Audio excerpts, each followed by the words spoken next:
So these things that used to work are supposed to work. If they're not working, your fat burning pathway is blocked. We need to clear that open so you can go down that path. The other thing that we need to address is blood sugar, because we know if you are in a stress state and we're struggling with blood sugar, that literally stops fat cells from being able to be released from your body. There are so many things that you can have carbohydrate-wise, but the thing is we wanna pay attention to, okay, now we have a balanced plate. How do we eat that? There's an order of eating that matters here. So how do we teach our body how to open up that fat burning pathway so we have access to that road? What does that look like? Hello, everyone, and welcome back to the latest episode of the Metabolism and Menopause podcast. My name is Stephanie, and I am your host and CEO of Vitality OET. We are a women's nutrition, health, and fitness coaching company that focuses predominantly on women's hormones, particularly as they start going through perimenopause and onwards. We know that you start experiencing so many changes in this time of your life.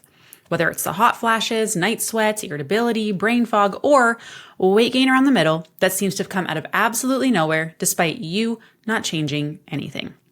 So you go back to those tried and true methods of cutting calories, cutting carbs, doing a bunch of cardio, yet it feels like nothing is working. You are putting in all this effort and you are just moving backwards. But we know now that your body is inherently different now that you've gone through these hormonal changes. So our mission here at Vitality is to really help you understand how your body changes in this time of your life so you can reach your health and fitness goals, feel in control and at home in your body again, live a life full of vitality, and really understand how to take care of this new body of yours. So today we have a part 2 to our podcast series of going from fat storing to fat burning. If you've not listened to part 1, go back to that one because I covered what fat burning pathway is actually important for. It's not just weight loss, it's actually health related. What happens with the storing pathway? What's the purpose of that? And then what causes and what happens when our fat burning pathway is blocked, and what causes and what happens that storing pathway to be overstimulated. And of course, also touching on estrogen and our different hormones, about perimenopause and menopause and how that's going to influence those storing and burning pathways, because your fat burning pathways, if they are blocked, and that storing pathway, if it is overstimulated, your body is told, we have enough, let's store, despite eating less and moving more, despite eating clean, despite getting enough protein, despite being consistent with your workouts. You will not be able to lose weight because your body is being told, let's store, because that fat burning pathway is blocked and that storing pathway is overstimulated. So it's very important to understand how this happens and what those pathways are responsible for. So go back to part 1. Part 2, let's talk about what to do. How do we fix this, right? So the big thing I want to highlight here is that you can do the right thing, but if you do the right thing at the wrong time, it's still the wrong thing, right? So think about literally any skill, any sport, anything. If you are doing the wrong thing at the right thing at the wrong time, it's still the wrong thing. So imagine trying to tee off golfing with a putter. You're going to use that putter at some point in your journey, and it's going to help you win the game. Right? If you do it first, not going to win the game. If you are baking, my husband made amazing cookies last night. There is an order to everything, right? Ingredients, they get mixed a certain way. You have to put them in the oven, right? But what if I went, I'm just going to add flour and baking soda and then put it in the oven? Technically, all those steps do have to happen. But if I'm putting it in the wrong order, I'm probably going to end up burning my house down because I have a feeling if you put flour alone in the oven, it's probably going to catch on fire. I don't know this for sure, but I feel like that's not going to get you a cookie, right? So we have all of these steps that need to happen in order to get to the end journey. And a lot of us are doing things in the wrong order, which is why you're so frustrated. Right? So phase number 1, this is what we do in our coaching program, is we need to figure out, based on assessments, you can do some self-assessing too based on the last podcast that we did, is to figure out what is actually blocking that fat burning pathway, what is setting the signal to overstimulate that storing pathway. We need to assess everything so we're not guessing. There's going to be a lot of factors here that we need to address. I'm going to go over the different things that we do in this part and different things that you can start doing. But the order that you do things in is going to be very dependent on you, your health history, your goals, where you're currently at right now, what your past looked like, how are your hormones at right now, the symptoms, all the things, right? But this is like, then we can go into the fat burning pathway or the fat burning phase next, right? That's phase 2, but we got to do all the groundwork to make sure that road's even open. So let me give you a little story about Hannah and I. She's one of my best friends. She's amazing. I love her. When we road trip together, we never end up where we're supposed to be. I do not understand it. We put the thing in Google Maps and it's never good. I don't know if any of you can relate to this, but we were driving to the lake probably like 6 summers ago now. We wanted to go paddleboarding. And so the GPS, the Google Maps tells us to turn right. And we look and looks like it could have been potentially a grid road at some point, but there are like trees falling over. There are bushes everywhere. It does not look like a road, but it was clearly the shortest point from where we were to the beach that we were trying to get to. So could we try to have trudged down that quote unquote road, which was not a road? We could have tried, but I don't think we actually would have gotten to the beach because there was trees in the way and bushes in the way. And so we could have tried to trudge through. It would have taken a lot of effort. The end result would have been probably a wrecked car that we don't have to spend a lot of time and money repairing because we don't know anything about cars. When a sound goes off or, lights start happening, I don't know. I just turn it off and turn it back on and hope that works. She knows a little bit more about cars than I do. But collectively, we're not going to do so hot in that situation. So we could push and push and push and try to get down that road, but we're never going to get there. Right? So then we came out, found a detour. And then when we were leaving, when we got to the beach, did the paddleboarding, it was great. Then when we were leaving, we found the road that we were actually supposed to go on. What an easy journey that was. Way less stressful. It was smooth riding. We could go faster, right? There was less resistance.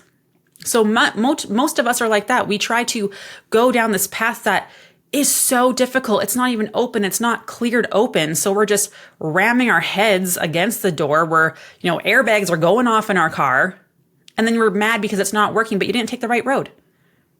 You have to wait until that road is actually either cleared open, the trees are removed, the bushes are removed, it's paved. You can drive through that very easily. Or, you have to wait for that process, or you find the road that is paved. So for us, a lot of the time, we're jumping right to a calorie deficit, which is technically supposed to work, right? Like cutting calories is supposed to move us into fat loss. Fasting is actually supposed to help us as well, but that has to be for a short term. We talked about this in the last time. If fasting is no longer working for you, you've abused that pathway and now it's actually pushing you into the storing pathway, which we don't want. So these things that used to work are supposed to work. If they're not working, your fat burning pathway is blocked and you're just pushing and pushing and pushing, but there are trees in the way, you're never going to get through. We need to clear that open so you can go down that path.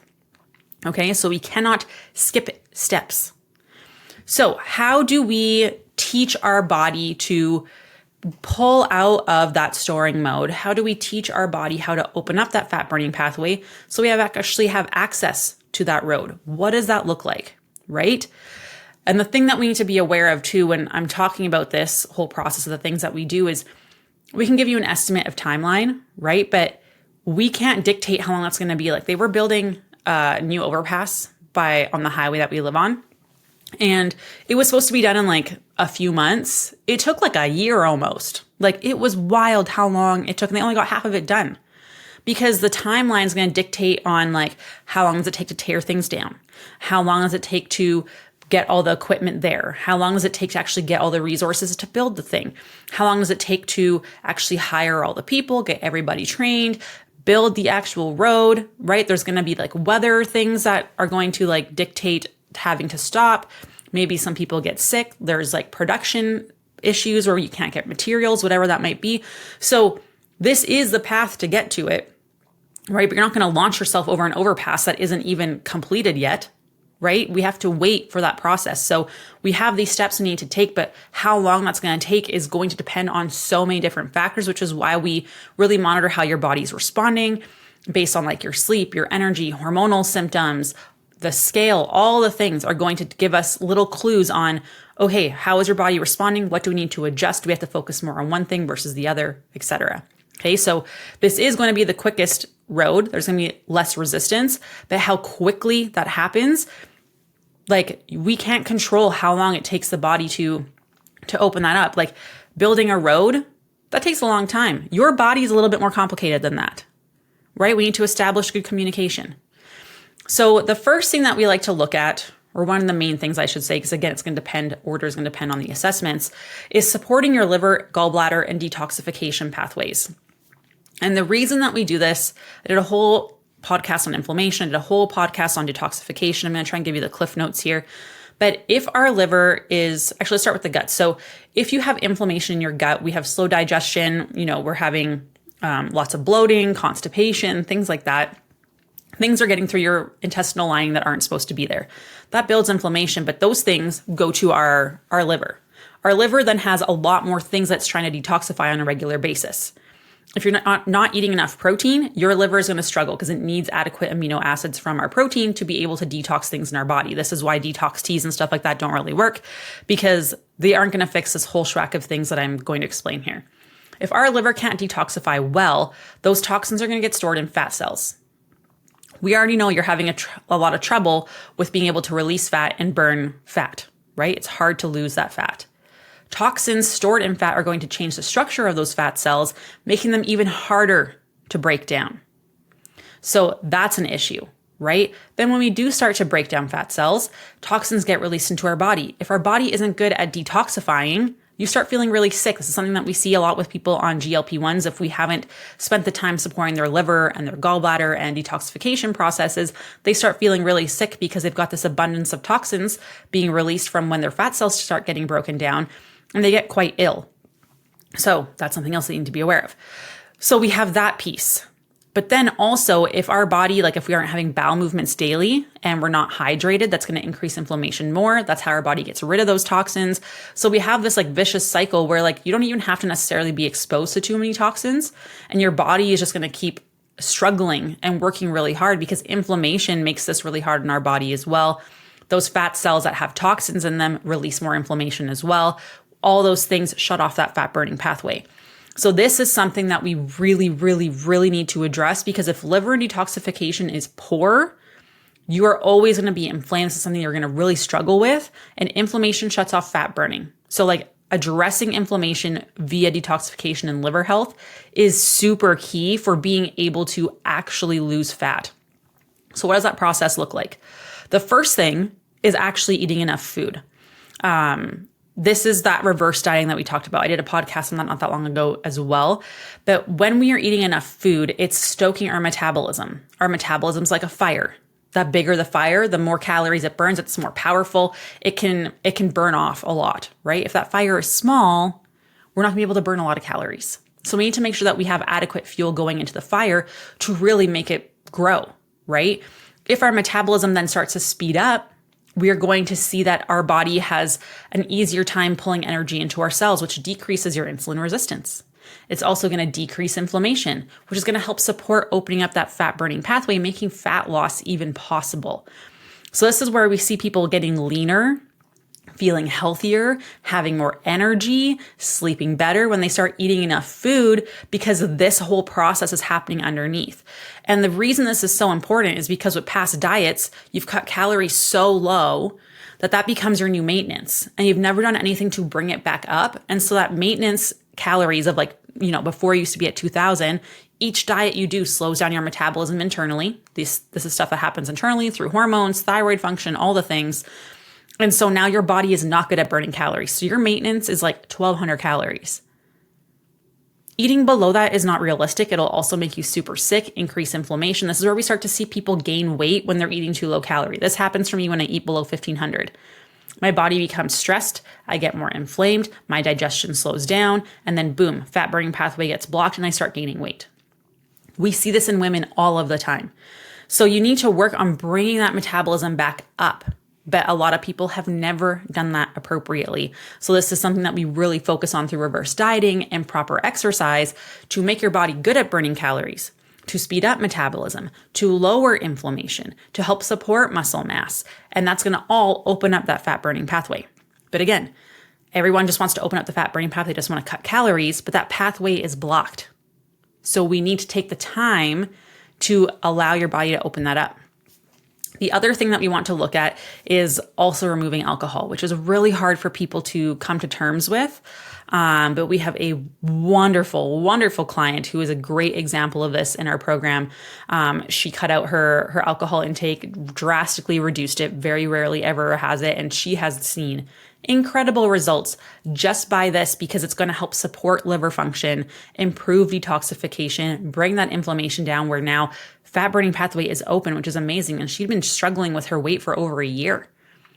Years where she was trying to lose weight, cutting calories, nothing worked. And by doing the reverse dieting and by making sure that she was drastically reducing that alcohol, improving her hydration, we saw massive changes without having to do too much with her calorie intake. And then we started changing things after that to, go into an actual fat loss phase. But she started seeing changes right away, which was awesome, because now we got her liver working better.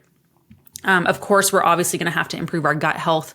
So having enough fiber in our diets, paying attention to hydration, the food choices that we're making, choosing more of an anti-inflammatory type diet, making sure we're avoiding or reducing highly processed foods. This also includes the protein bars and the keto wraps and things like that, because they are filled with fake fibers. They are filled with lots of alcohol, sugars. And if you're someone who really struggles with gut health already, like bloating, constipation, that kind of stuff, we don't realize how much the sugar alcohols can actually trigger some people. So taking that out for a short period of time to see if that helps can make a really big difference for a lot of women.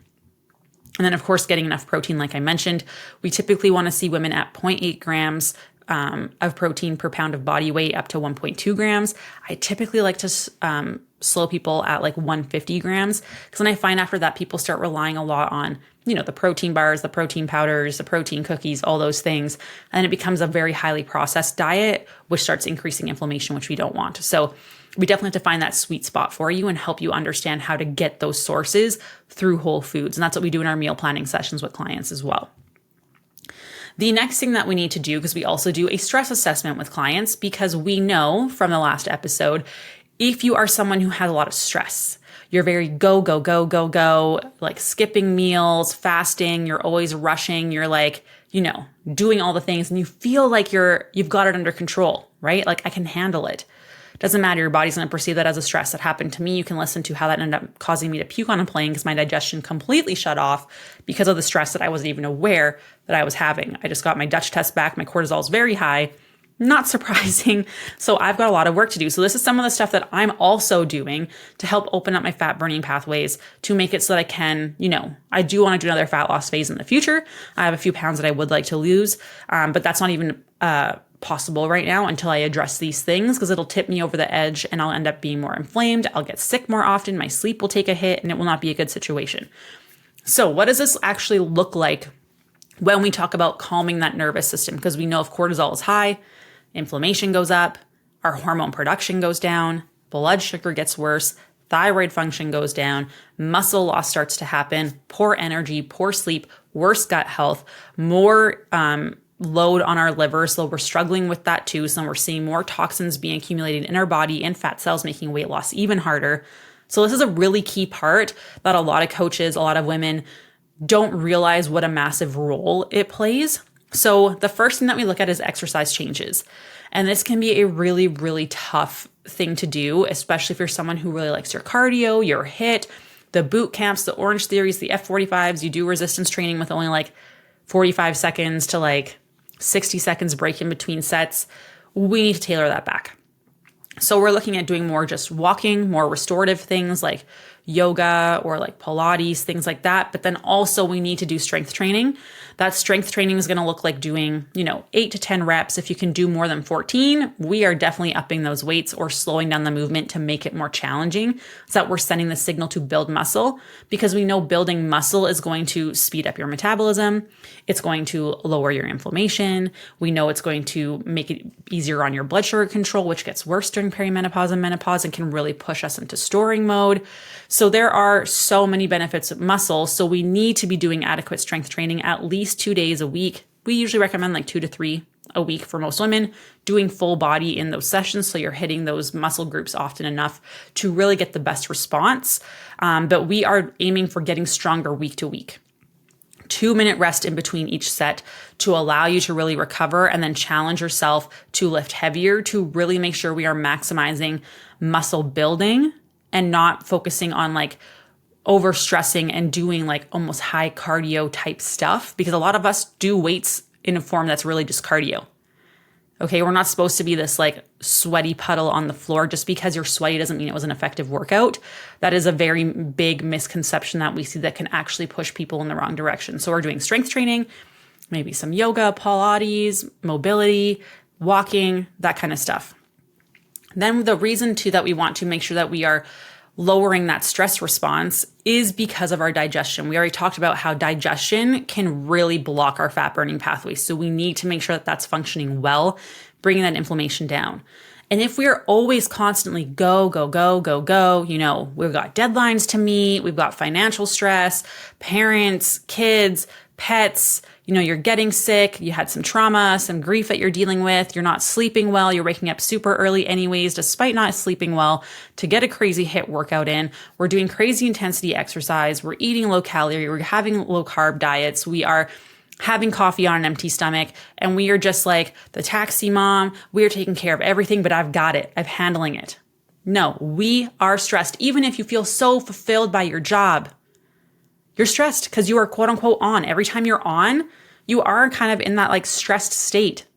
But the thing is that we are on and busy and go, go, go all the time. And then to unwind, we're doom scrolling on social media, which is not putting us in a good mood. That blue light and the dopamine is not supportive of that. You know, then we're watching some like murder mystery shows, right? Like this is not good for our body. So like we need to learn to get out of that fight or flight, because what happens, and if you're someone who bloats as the day goes on, this is for sure what's happening. This is called stress bloat. So when we're in this state of just go, go, go, go, go, and we're on all the time, blood goes away from our gut to our arms and legs to fight the spare or run away from the spare, despite the fact that you might just be pissed off at your boss and scrolling through social media. Okay, so your body thinks that you are in danger despite you not feeling that way, right? So then what happens is that blood flow goes away from the gut. So then digestion really slows down and that cortisol level goes up and actually shuts down like digestion quite a bit. This is why I ended up puking on a plane. I puked at my lunch from 2 o'clock at 11:30 p.m. Food is not supposed to sit in your stomach that long, but it's because it shuts down digestion. Blood flow doesn't go to your gut. Your bloating gets worse throughout the day. And now you're feeling sick. You're constipated. Remember what happens when you're constipated and we're not going to the restroom often? Toxin accumulation in our body, making fat cells change, making them harder to get rid of. They emit more inflammation, blocking your fat burning pathway. So what happens is this digestion gets slower and slower, bloating gets worse throughout the day, and you're not going to lose weight that way. So one of the things that we like to do is focus on some deep breathing throughout the day, like literally just stopping, sitting at your desk. Focus on like box breathing, for example. Breathing in for 4 seconds, holding for 4 seconds, breathing out for 4 seconds, holding for 4 seconds. Do that for a minute, 2 minutes. Actively forcing your body to come out of fight or flight multiple times a day, because we are just living there all the time now. Or you can do feet up on the wall. What that does is you're laying on the floor, your bed, your couch, whatever it might be, bum close to the wall, feet up on the wall. That brings blood flow from your legs back to your gut to help with digestion. You pair this with some slow, deep breathing, focusing on slowing down your heart rate, slowing down your breathing rate. That brings those cortisol levels down. It improves digestion. That'll lower inflammation. That'll help support opening up those fat burning pathways. But you can also do things like, you know, cold exposure. This could be like the ice tubs, which I have yet to do the cold plunges. That's scary to me. But you know, you could do like an ice pack on the back of your neck. You could do like cold shower. Those things all work too. You can do some journaling. For me, what I do is I spend time with Jesus and God multiple times a day. I like doing my devotional in the morning. Sometimes I'll accompany it with some journaling, spending some time in prayer. For me, that's very grounding. I feel good. I feel relaxed. My heart rate is lower. My breathing rate is lower. So exercise is not a de-stressing technique here. We want things that actually slow down our heart rate, slow down our breathing rate. So maybe it's sitting in the sun with a book, or maybe you're like feet are in the grass having a cup of tea. Maybe you're crocheting, cuddling up with a blanket. Maybe you're doing some cross stitching. Maybe you're doing some knitting. Maybe you're doing those adult coloring books. My mom used to love those. Anything that slows down your heart rate, slows down your breathing rate, literally calms you down. We don't spend enough time doing this anymore. We're constantly on our phones, reacting to everything all of the time. This is going to raise cortisol and block those fat burning pathways.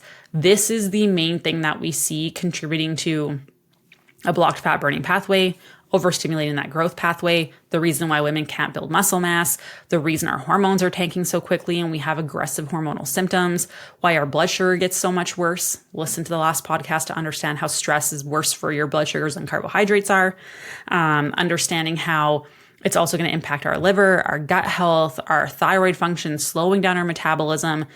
It impacts everything. And we are so blissfully unaware of how stressed we are. And I was the same way. You know, I love my job. I love my career. I love podcasting. When I podcast, it's a stress on my body because I'm on. So I can't do multiple podcasts in a day because it literally just depletes me so much, even though it's so fulfilling and I love it so much and I'm on and I feel like I'm crushing it, right? Doesn't matter. My body is perceiving that as a stress that's prolonged for too long. Okay. And then the other thing is also sleep when we talk about nervous system optimization, lowering our stress, because we know that if you are not sleeping well, cortisol goes up, inflammation goes up, blood sugar gets worse, craving gets worse, energy goes down. We can't build muscle mass. We'll actually lose more muscle mass and lose less fat, even if we're eating less and moving more, if our sleep is poor. So sleep is a big part of this, making sure we're in bed for a long enough period of time. This is where having a bedtime snack can be super, super helpful. We have a whole podcast on sleeping and bedtime snacks and how that's changed everything for our clients because it lowers cortisol. It's going to increase melatonin, our sleepy hormone, which is also an antioxidant to help combat inflammation. It helps stabilize blood sugars throughout the night so that you're not getting a blood sugars drop, which spikes cortisol, which then dumps sugar into your bloodstream. That wakes you up. So there's so many things that we can do, and it depends on where you're at, right? Like what the root cause is, what the biggest problem that we've identified is that's blocking that fat burning pathway.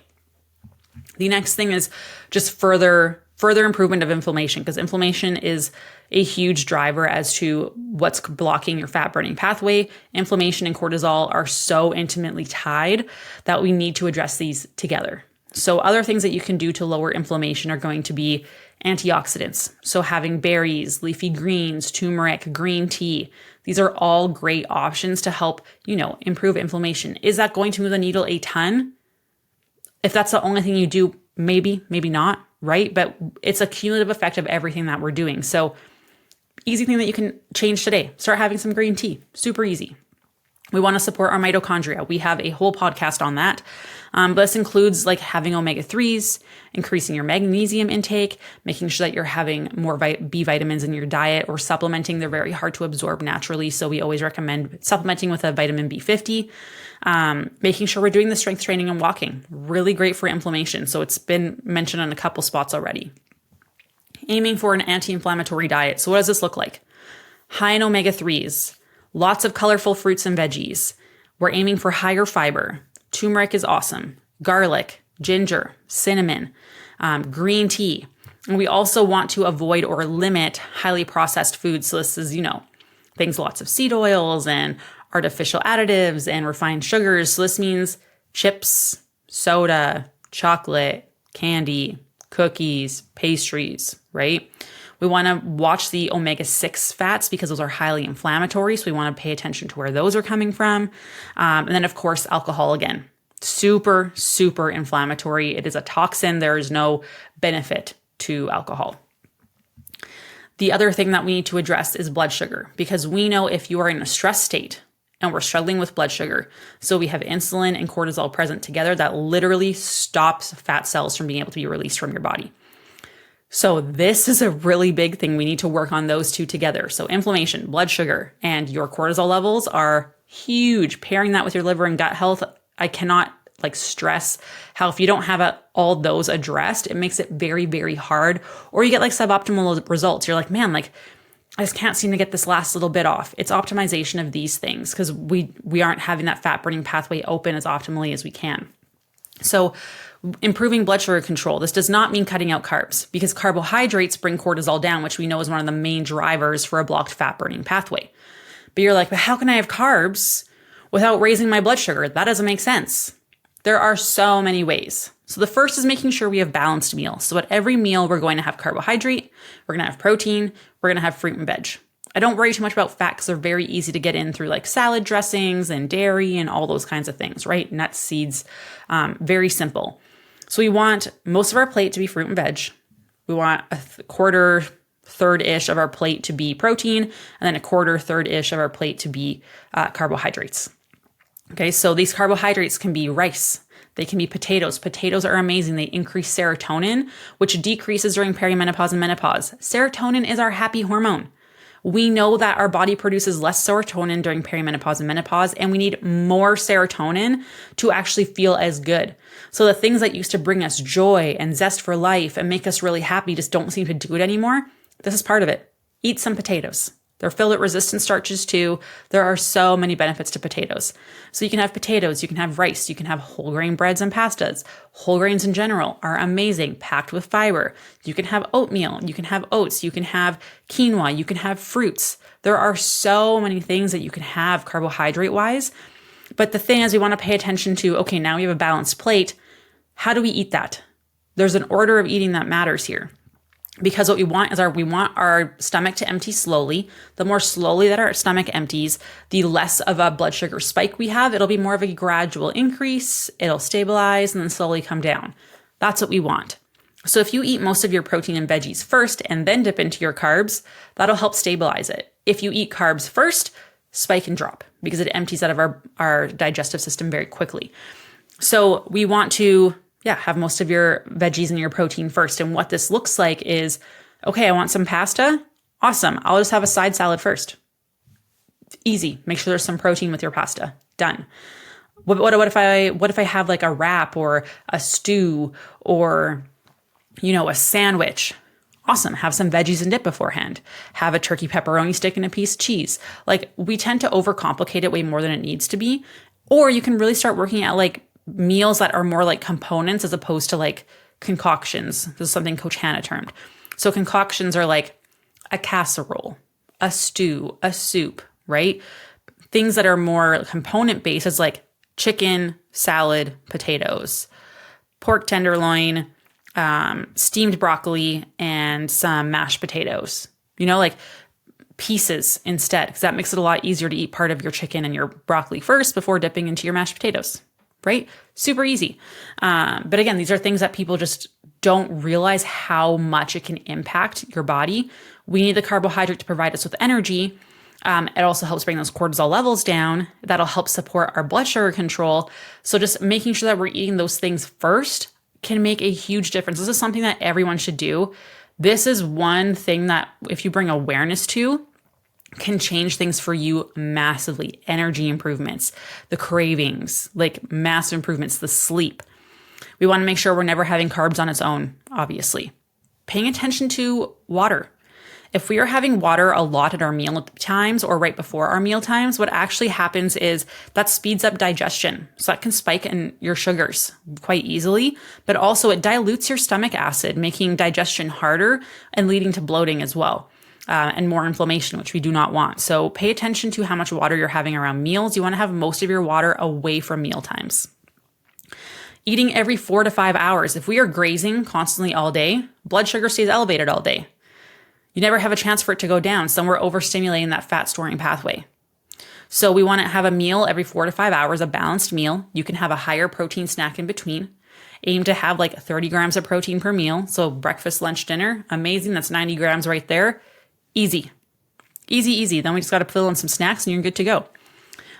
Choosing higher fiber carbs where you can, because fiber does digest more slowly. It also burns more calories during digestion as well, which is awesome. So you could actually eat the same amount of calories and burn more calories, which is great, supporting, again, your body. But having that fiber helps support blood sugars too. Aiming for more whole foods than processed foods. The more processed a food is, the quicker it'll digest. This includes protein bars. This includes the keto wraps and the low carb breads and all those things. Just aim for less processed foods, fewer ingredients. Don't overcomplicate it. And then paying attention to fasting, because a lot of people, when they come into us in this place, and if their fat burning pathway is blocked, if you're struggling with low energy, if you're struggling with cravings, if your protein is low, you're struggling to put on muscle mass, fasting is not appropriate for you. It's too much of a stress on your body to go that long without eating.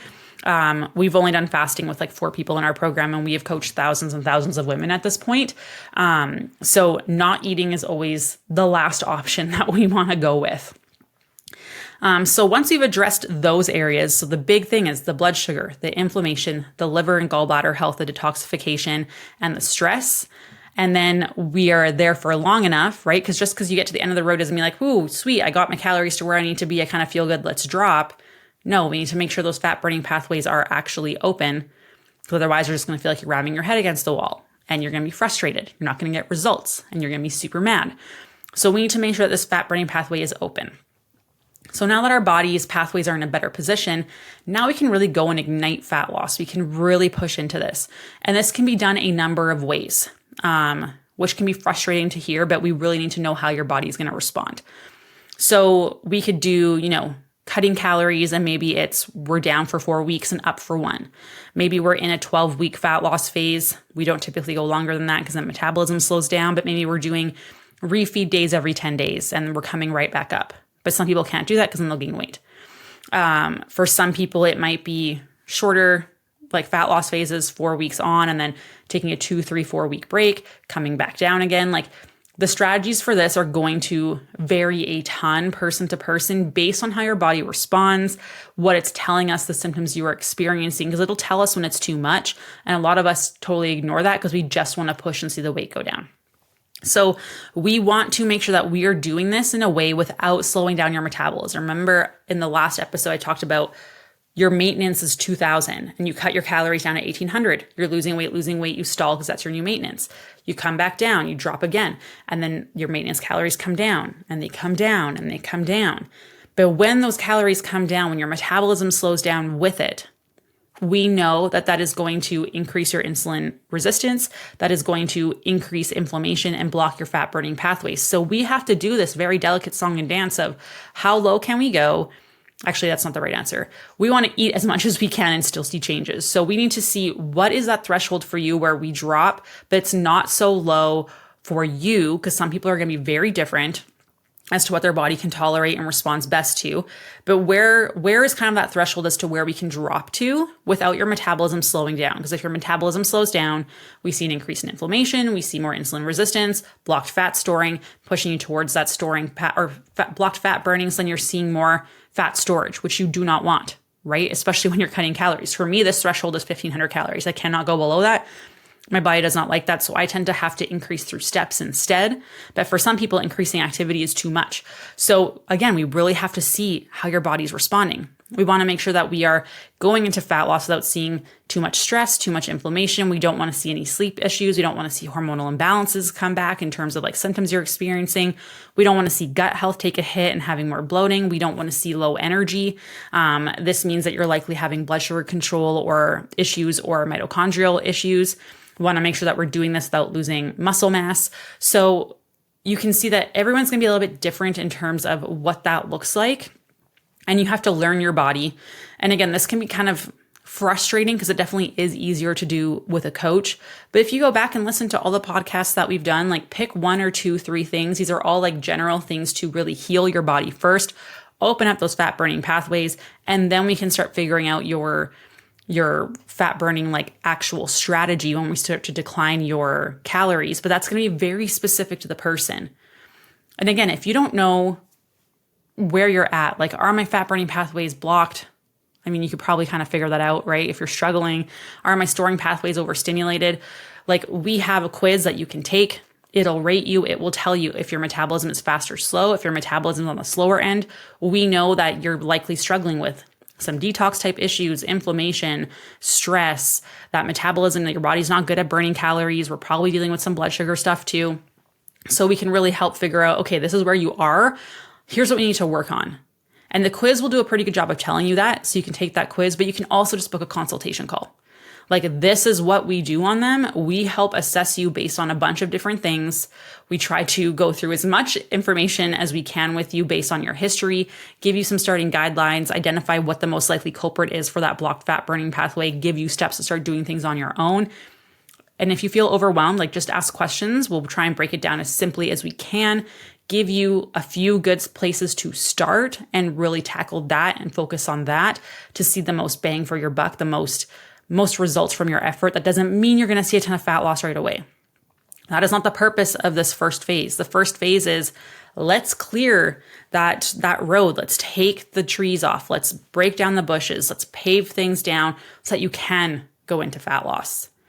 Otherwise, you're just going to keep ramming against these trees. You're not going to get anywhere, and it's going to be really frustrating. And then you're going to have to go backwards anyways and take the time to actually deal with this, because otherwise you're always going to be stuck. So again, that's a lot of information, but I hope this gives you a better idea of like, oh man, this makes so much sense as to why I'm struggling. I've been trying to push against a door that I'm supposed to pull open instead. So make sure you listen to episode 1 if you haven't yet, because otherwise this one won't make nearly quite as much sense. But take that quiz, book a consultation call. We are always here and happy to help. Ask all the questions. That is what we're here for, to serve and support you. Make sure to share this with all your friends, and I will talk to you soon. Bye.